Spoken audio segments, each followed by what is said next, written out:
Σπύρο τον Αλεξανδρή, γιατί τώρα ορισμένοι φίλοι μας, συμπολίτες μας, φεύγουν οι συμπολίτες μας, κάποιοι που πάνε στα χωριά τους και δεν έχουν που να αφήσουν τα ζώα τους. Τα ζώα είναι σοβαρό πράγμα, ρε φίλε. Βέβαια, γιατί είναι σαν μέλη ένας της οικογένειας. Ο Σπύρος λοιπόν βρίσκεται σε ένα ξενοδοχείο, να το πούμε έτσι. Ξενοδοχείο. Μικρών ζώων. Ξενοδοχείο για σκύλους. Ακριβώς. Είναι ένα διαχρονικό πρόβλημα να φεύγουν οι ιδιοκτήτες, να θέλουν να πάνε κάπου στο εξωτερικό ή ένα μακρινό ταξίδι, να μην θέλουν να ταλαιπωρήσουν το ζωάκι, να μην έχουν πού να το αφήσουν. Και ήρθε ο κύριος Κωνστανταράκης με την ιδέα του, το I Love Dogs, για να τους δώσει τη λύση, να αφήσουν κάπου το σκυλάκι τους, να περνάει όμορφα την ώρα του μαζί με άλλα σκυλάκια, με πάρα πολλές δραστηριότητες. Καλημέρα σας. Καλημέρα κύριε Καμπουράκη και κύριε Γιακουμή. Γεια σας. Και θέλω να σας πω κύριε Καμπουράκη, επειδή σας παρακολουθώ και χρόνια και στο ραδιόφωνο και έχω διαβάσει και τα βιβλία σας, ξέρω ότι είστε και πολύ φιλόζωος.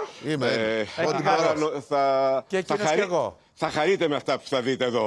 Πολύ. Για θα χαρείτε με αυτά που θα δείτε εδώ. Δεν είχε καμιά σχέση αυτό που κάνω με τη δουλειά μου. Όταν πήρα σύνταξη είχα ήδη πάρα πολλά σκυλιά και αποφάσισα σιγά σιγά να το κάνω και επαγγελματικό, αυτό που ήταν το χόμπι μου. Ναι. Οπότε πήρα ένα μεγάλο κτήμα 17 στρέμματα, φιλοξενώ λίγα σκυλιά, αλλά όπως θα ήθελα να φιλοξενούνται σαν σκυλιά, και όχι αυτή η κατάσταση που υπήρχε που ήταν όλα σε κελάκια. Τους έχω πελώριους χώρους, σπιτάκια τα οποία είναι σαν ανθρώπινα, ασχολούμαι πάρα πολύ μαζί τους, παίζουν, έχουν τις πισίνες τους και γενικά προσπαθώ να τα κοινωνικοποιώ. Πες μου κάτι. Δεν τσακώνονται αυτά μεταξύ τους? Κοιτάξτε, πρώτα απ' όλα τα πιο πολλά σκυλιά τα οποία έχουμε έρχονται ήδη και ήδη πελάτες. Δεύτερο, από τόσα χρόνια που ασχολούμαι με σκυλιά, αλλά και οι άνθρωποι που δουλεύουν για μένα, έχουμε πια και πείρα. Ξέρουμε ποια σκυλιά πάνε με ποια σκυλιά. Τα δοκιμάζουμε, τα κοινωνικοποιούμε, γιατί το σκυλί για να είναι χαρούμενο δεν του φτάνει ο ιδιοκτήτης μόνο το φαΐ και το νερό. Θέλει παιχνίδι. Το σκυλί είναι σαν το παιδί, θέλει να παίξει. Και για να παίξει θέλει άλλα σκυλιά. Πες μου, καλή παρέα. Πες μας πού είσαι, για πες μας. Πού βρίσκεται το κτήμα σου? Είμαστε στις πρόποδες της Πάρνηθας. Πολύ ωραία. Από εκεί. Και πόσο κοστίζει τώρα αν θέλει να φύγει κάποιος 5 μέρες να φέρει το σκυλάκι του? Η τιμή είναι από 20 ευρώ μέχρι 30 ευρώ. 20 ευρώ την ημέρα. Ανάλογα πόσο καιρό με την ημέρα, και περιλαμβάνει τα πάντα. Από breakfast in bed, φαγητό, περιποίηση, τρέξιμο, κοινωνικοποίηση, όλα. Αν χρειαστεί κάποια ιατρική παρέμβαση, πακέτο, όπως λένε, οτιδήποτε την παρέχετε? Τις μέρες δηλαδή έχουμε μέσα στο κένελ ένα βοηθό κτηνιάτρου και έχουμε 3 κτηνιάτρους γύρω-γύρω με τους οποίους συνεργαζόμαστε. Και αν συμβεί κάτι, σε δευτερόλεπτα. Σε λεπτά πάνε. Μάλιστα. Πολύ ωραία. Μπράβο. Όχι, είναι η πιο ωραία δουλειά που κάνει στη ζωή μου. Το βασικό είναι να καταλάβει, να δει ο άλλος ότι το ζώο του δεν βασανίζεται. Ναι, ρε παιδί μου, δεν είναι κλειδωμένο, κλεισμένο σε ένα πολύ στενό χώρο. Καθαρό. Ότι είναι καθαρά εκεί. Βασικό. Ξέρεις, αυτά είναι. Για να μπορεί να φύγει να είναι ήσυχος, ρε παιδί μου, ότι...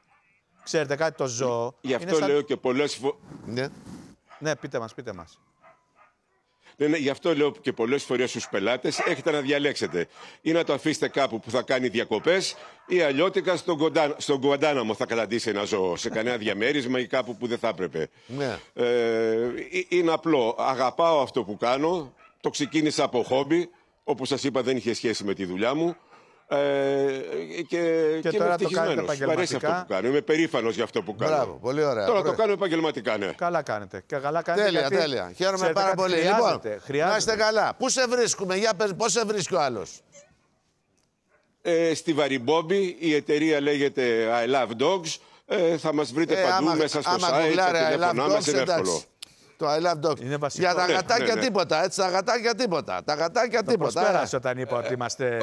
Για τα γατάκια δυστυχώς έχω 3 μέσα στο σπίτι και μία μασκότ εδώ πέρα απ' έξω, τον βιαστή. Βιαστή είναι. Αλλά όχι, δεν έχω για γατάκια. Έτσι τον ονομάσαμε, γιατί προτού γίνει σπιτικός δεν είχε αφήσει γάτα για γάτα στην περιοχή. Αυτός είναι. Οπότε έτσι του βγήκε το παρατσούκλι. Ωραίος. Λοιπόν, ευχαριστούμε πολύ. Το λένε Ρωμαίο. Εγώ το λέω βιαστή. Εντάξει. Γεια σας, γεια σας. Χαιρετούμε.